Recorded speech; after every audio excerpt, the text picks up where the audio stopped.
Bom, então vamos lá, galera. Hoje a gente vai falar um pouco sobre elementos e fatores climáticos, tá? A gente tem que entender que elementos climáticos são elementos naturais que fazem parte do clima, tá? Como temperatura, precipitação, ventos e pressão atmosférica. E os fatores climáticos são fatores naturais que fazem parte, aliás, que influenciam, que são naturais, logicamente, mas que influenciam no clima. Tá? Então, os fatores climáticos influenciam o clima e os elementos climáticos fazem parte do clima. Beleza? Então, assim, a gente tem como elementos climáticos temperatura, precipitação, né, os tipos de precipitação, os ventos e a pressão atmosférica. Tá? Como fatores climáticos, nós temos latitude, altitude, maritimidade, continentabilidade, correntes marítimas, massas de ar, vegetação e atividades humanas. Tá? Então, quando o cara polui a atmosfera, ele também está influenciando no clima. A gente tem que entender isso, tá? Beleza? Aqui a gente consegue perceber, ter né, um climograma do Cuiabá. O climograma é um gráfico que nos mostra aí algumas características do clima do lugar que a gente escolheu. Primeiro a gente vai ter a linha vermelha como as médias de temperatura durante um período, tá? Normalmente dentro de um ano. As barrinhas azuis vão ser a quantidade de precipitação, ou seja, de chuva nesse local, ok? Então, assim, em Cuiabá a gente percebe que nos meses de verão e de primavera, ocorre um bom índice de chuva, acima aí uma média de 150 a 200 milímetros no mínimo, tá? E as temperaturas giram em torno de 27 a 28 graus de média. Claro que assim, a gente vai ter momentos que vai ter um grau de temperatura maior, tá? Um grau de temperatura menor no inverno, mas a média mais ou menos gira em torno de 27 a 28 graus. Ok? Vamos lá? Então, o primeiro elemento que a gente vai estudar aí é a temperatura, tá? Que vai ser associada à radiação solar. Ou seja, vai variar de acordo com a forma com que o Sol vai incidir na atmosfera e também no solo. Tá? A gente está falando de absorção ou reflexão desses raios solares. Beleza? Então, o que vai acontecer? Antes da gente analisar essa imagenzinha aqui, maneiríssima que o livro está trazendo para a gente vai ver as zonas térmicas da Terra. Beleza? Então, a gente vai ter vermelhinho aqui a zona térmica intertropical, tá? Onde vai ter uma incidência de raios solares de forma perpendicular, ou seja, quase que em 90 graus, algo em torno disso, onde a absorção de calor no solo e na atmosfera vai ser muito alta, tá? A gente vai ter as zonas temperadas, são essas verdinhas aqui, onde o raio solar ele vai ter uma incidência inclinada, beleza? E a gente vai ter as zonas polares, onde essa incidência solar vai ser muito pequena. Você vai ter o Sol, né? Do momento que você vê que a Terra está inclinada aqui, né? Conforme ela vai girando, essa incidência solar ela vai acontecendo no polo, mas de forma muito sutil. Então a gente tem, nesse momento de zonas polares, a gente vai ter uma zona congelada, muito fria, num verão com temperaturas normalmente próximas a 0 grau, tá? Então você tem um certo derretimento das calotas polares no verão, mas logo no inverno essas calotas polares tendem a se regenerarem, a serem criadas. O grande problema a gente fala de atividades humanas é a gente manter essas temperaturas um pouco mais altas por um período mais longo. O que vai ter para a gente um maior derretimento das calotas polares, é o que está acontecendo agora. Tá? No início do ano de 2020, a gente teve um índice de temperaturas nos polos de mais ou menos 20 graus. Isso foi um recorde. Tá? Isso a nível de polos, calotas polares, isso é muito alto. Tá? Então o derretimento das calotas polares foi muito alto nesse período também. Beleza? Então, voltando aqui à nossa imagem de radiação, deixa eu diminuir só um pouquinho para a gente analisar essa imagem com melhor detalhamento. Isso aqui é de forma perpendicular, tá? Essa primeira setinha aqui, quase que em pé, é de forma perpendicular. Isso acontece na zona intertropical. Então a gente tem aí 50% da radiação solar infiltrada no Sol, o que isso vai gerar mais calor, tá? Nas regiões temperadas a gente vai ter essa incidência aqui, né, mais espalhada, mais inclinada e tal, onde você vai ter metade dessa absorção de calor, tá? E nas zonas polares a gente vai ter esse tipo aqui, ó. Beleza? Era para fazer uma forminha aí, não fez, abriu uma caixinha que não era para abrir, mas beleza, vamos tentar de novo. Agora foi. Nas zonas polares nós vamos ter essa. Na zona intertropical nós vamos ter essa. E nas zonas tropicais nós vamos ter essa outrazinha aqui. Beleza? Então, assim, isso nos mostra que tem 3 níveis de absorção de calor pela superfície terrestre. Com isso, nós vamos ter 3 ambientes com 3 médias de temperaturas diferentes. Ok? Então, assim, no Sol, claro, vai ter 100%. Isso, essa outra parte, tá? A gente está falando de 100% no Sol. 51% na absorção do solo. Os outros 49% são refletidos pela atmosfera, tá? Então isso fica... esses outros 49% ficam rodando dentro da atmosfera, tá? Uma parte disso se perde para o espaço, mas como a atmosfera funciona como uma estufa, né? Ela mantém, através de vento, através da circulação atmosférica, essa média de calor dentro da atmosfera. Isso é muito bom para plantas, isso é muito bom para o ciclo hidrológico, por tabela também é muito bom para o ser humano, tá? Que vai ter ali naturalmente um ciclo hidrológico funcionando, rodando o tempo inteiro, né? Como eu disse para vocês, a atmosfera ela não é um corpo estático, tá? Ela não é um ambiente estático, muito pelo contrário, tá? Ela vai estar o tempo todo tentando equilibrar o clima do planeta Terra, tá? Quando a gente joga gases tóxicos, poluição, a gente está afetando essa capacidade de manter esse equilíbrio, beleza? Então, se a gente considera a latitude nesse sentido, quanto maior a latitude, a gente sabe que vai de 0 grau no Equador, 90 graus nos polos. Quanto maior for a latitude, menor será essa temperatura. Beleza? Saindo de um muito quente próximo ao Equador ao congelado nos polos da Terra. Ok? Quanto à altitude, percebe-se que a temperatura diminui em média meio grau a cada 100 metros. Por que isso acontece? Porque quanto mais alto você vai, tá? 1000 metros, 1500 metros e tal, você vai ter uma diminuição da concentração de gases na atmosfera, tá? A gente tem essa concentração muito forte próxima ao solo, tipo em zonas de planície, e vai ter essa concentração muito pequena, muito baixa em relação à altitude. Quanto maior a altitude, menor essa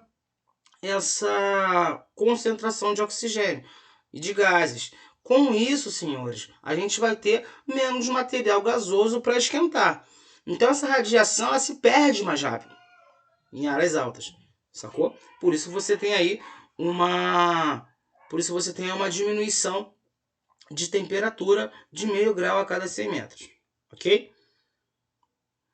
Agora a gente vai falar um pouco de maritimidade e continentabilidade, tá? Eu já até fiz ali um esqueminha de fazer uma separação de sílabas aí. Olha só, professor de geografia fazendo separação de sílaba, mano. Aqui ponto chegamos, sacanagem. Não, mas dá pra gente, só pra gente ter uma noção, tá? A maritimidade seria o efeito do mar sobre o continente. Então, áreas litorâneas tendem a ser mais úmidas, tendem a ter uma amplitude térmica maior. Até porque o que acontece? Normalmente em áreas de litorânea você vai ter um vento soprando ali, um vento úmido soprando quase que o tempo todo ou com maior regularidade. Tá? Você vai ter mais índice de chuvas nas áreas litorâneas. Né? Essa água que evapora do mar forma nuvem, então você vai ter um índice mais de chuva. A continentabilidade seria o efeito do continente sobre o continente. Vamos imaginar que seja uma parte do continente que tenha pouco corpo hídrico, pouco rio, nenhuma lagoa, pouca umidade no solo. Logicamente, você vai ter menos umidade naquele lugar também. Sacou? Você vai ter um ciclo hidrológico menor, de menor porte. Então você tende a sentir mais calor. Tá? É o caso, por exemplo, do semiárido nordestino. Você tem pouco corpo hídrico, você tem pouca água rolando, você tem pouca água contribuindo para o ciclo hidrológico, você tem lá o Planalto da Borborema impedindo que as nuvens de chuva entrem, bloqueando a maritimidade. Então a continentabilidade ela atua quase que sozinha. Então você tem mais calor, mais secura, menos umidade, entendeu? Então a continentabilidade é o efeito do continente sobre o próprio continente, ok? Como eu falei, aqui já está até marcado, né? Áreas próximas ao litoral vão ter maior amplitude térmica. O que é amplitude térmica, Alex? A amplitude térmica, na realidade, ela é a diferença entre a temperatura máxima e a temperatura mínima. Tá? A temperatura máxima ela vai sempre ocorrer por volta entre 11 horas da manhã e 2 horas da tarde. Aliás, entre 10 horas da manhã e 2 horas da tarde. Que é quando o Sol ele normalmente está a pino, está chegando próximo à perpendicularidade. Ou seja, está quase atingindo ali 90 graus de incidência solar. Beleza? À noite, final da tarde para a noite, você já vai tendo uma configuração das temperaturas mais próximas da mínima. Então, na previsão do tempo, você vai ver, olha, temperatura mínima, 20 graus. Temperatura máxima, 32 graus. Esse 32 graus normalmente vai acontecer nesse momento da hora do almoço. Beleza? Então, assim, para quem estuda de manhã, é a hora que está saindo da escola. E para quem estuda à tarde, é a hora que está chegando na escola. Né? Quantas e quantas vezes, o pessoal, a galera da tarde, né? A gente até brinca com isso na sala, chega meio bufando na escola. Ai, preciso beber água. Vai, bebe água. Tal, relaxa. Dá uma relaxada. Por quê? Veio no sol. Muitas vezes quem não vai de transporte vem andando. Ou de bicicleta chega acelerado. Porque normalmente está muito calor. Né? Precipitação. Não é aquele ato de você falar com seu crush, de ligar para ele. Não. Não é esse fato de se precipitar nesse sentido, não, tá? É aquele fato de tipo assim. A chuva está dentro da nuvem. A água está dentro da nuvem, se junta e precipita e cai. Entendeu? Cai em forma de chuva. Beleza? Então a gente vai ter alguns tipos de precipitação. Tá? A chuva de granizo, que você grãos esféricos de gelo. Para isso você tem que ter ali uma temperatura, uma temperatura de condensação fria nas partes mais altas das nuvens. Tá? A neve, na realidade, você vai ter ali o congelamento total das gotas de chuva, tá? Uma chuva congelada, beleza? E você vai ter a geada. A geada, na realidade, o que acontece? Essa umidade, a nuvem está lá. Né? A nuvem é o ponto máximo da umidade, tá? Mas a gente tem a umidade até no solo, até nas camadas, até na parte mais baixa da atmosfera no solo. Então, o que acontece? Quando essa umidade do solo congela, ou seja, chega ao ponto de 0 grau, você vai ter o congelamento do orvalho. Sacou? Isso acontece muito, tipo Paraná, Santa Catarina, Rio Grande do Sul, região serrana, Friburgo, né? Então, assim, chega a 0 grau, congela aquele orvalho que fica em cima do carro. Sacou? Que a gente chama de sereno. É como se fosse o congelamento do sereno, sacou? A neblina é quando o ar úmido próximo à superfície se condensa, tá? Em decorrência do processo de evaporação, como se fosse tipo uma nuvem, uma parte da nuvem próxima ao solo, beleza? E a gente vai ter as chuvas normais em forma líquida. A gente vai ter alguns tipos de chuva, ou seja, chuva orográfica, chuva de relevo, que é aquela nuvem que bate no relevo e precipita. Tá? Acontece muito em Maricá, ali perto de Noã, perto de São José, na estrada onde tem aqueles perfis de serra ali, tá? Quando está muito nublado, você vê que a nuvem está ali em cima e que do nada, em alguns pontos, começa a chover. E é porque aquela nuvem esbarrou naquela serrinha ali e começou a chover, beleza? É um dos pontos que mais chove em Maricá, tá? Nos pontos de chuva mais chove em Maricá, justamente por causa daquele perfil de serra ali. As chuvas frontais, que é quando duas frentes se chocam, normalmente uma quente e uma fria, tá? Elas se chocam, geram uma meio que tempestade e chove. Normalmente são chuvas bastante fortes, assim, tá? Com ventania, com raio, beleza? As chuvas convectivas, na realidade, são aquelas chuvas que meio que vem aqui de verão, tá? Tipo assim, você tem uma alta evaporação, tá? Você tem a circulação de ar quente e ar frio na atmosfera, beleza? Essa nuvem ela forma muito rápido, normalmente em dias quentes de verão, beleza? Ela forma muito rápido, pesa muito rápido e chove muito rápido. Aqui a gente tem na realidade 3 imagens que nos formam as 3 formas de chuva que nós temos, beleza? Aqui a chuva convectiva, onde você tem uma alta evaporação e chove muito, aquela chuva de verão. A chuva frontal, ou seja, uma frente fria contra uma frente quente, tá? E também a chuva orográfica, beleza? Aqui não necessariamente vai acontecer no mar, não, tá? Aqui tá o marzinho aqui, mas pode ser uma nuvem de chuva vindo de outro lugar e batendo num relevo qualquer e chovendo, beleza? Pressão atmosférica, senhores. A pressão atmosférica, na realidade, ela é o peso do ar. Olha que interessante. A gente acha que ela não tem peso, né? Ela é o peso da coluna de ar que se encontra em determinado lugar. Então, uma área de planície, ela vai ter mais concentração, mais peso, mais concentração de oxigênio, logo uma pressão atmosférica maior do que um ponto de altitude. Sendo assim, Maricá tem uma pressão atmosférica muito maior do que Nova Friburgo, por exemplo. Tá? Porque a coluna de ar perto de Nova Friburgo, até pelo relevo, ela é menor. Entendeu? Então, por isso que você vai ter uma pressão atmosférica menor. E isso também vai influenciar no fazer mais calor ou menos calor. Como a coluna de ar em Maricá é maior que em Nova Friburgo, tem mais material gasoso para esquentar. Né? Então esquenta e ele tende a levar mais tempo para diminuir aí o seu resfriamento. Então, assim, a gente falar que um ar é rarefeito, a gente está falando dessa partezinha aqui, ó. Vou botar até em vermelho para ficar, ó. A gente está falando dessa partezinha aqui.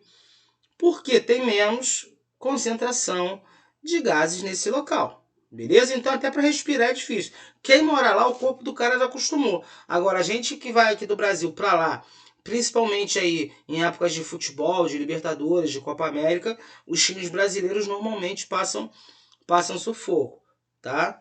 Eu adoro ver o poderoso Flamengo jogando lá, porque eles vão passar um sufoco. O time às vezes é fraquinho, mas às vezes o time brasileiro toma lá uma derrota, muitas vezes por um chute fora da área que a bola corre mais rápido, o goleiro franga, né? Então assim, é desse jeito, beleza? Então é isso, galera. A gente vai falar aqui sobre os ventos, um pouquinho, tá? O vento ele sempre vai sair de uma área de alta pressão para uma área de baixa pressão, tá? Pensa na bola de aniversário, que toda vez que tem aniversário tem um que faz essa brincadeira. Enche a bola de aniversário, deixa ela solta sem dar um nó e solta ela. Ela sai igual doida. O que acontece? Dentro da bola de oxigênio está um sistema de alta pressão. Você botou alta pressão ali assoprando. Do lado de fora, você vai ter uma pressão menor que dentro da bola. Por isso que o ar que está dentro da bola procura o lugar de menor pressão, tentando um equilíbrio. Sacou? Na atmosfera do mesmo jeito. Tá? O vento, você vê a velocidade do vento, você vê a direção do vento, né? O vento está a nordeste, então você está aqui, lá no nordeste tem um sistema de baixa pressão, onde esse vento vai soprar para buscar um equilíbrio. Beleza? Então assim, mas Alexia, e a velocidade dos ventos? A velocidade dos ventos vai depender da quantidade de alta pressão e da quantidade de baixa pressão. Tá? Como se fosse uma bola de aniversário maior ou menor.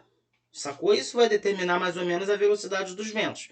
Ok? Galera, então é isso. Os exercícios estarão na plataforma. Tamo junto, até a próxima.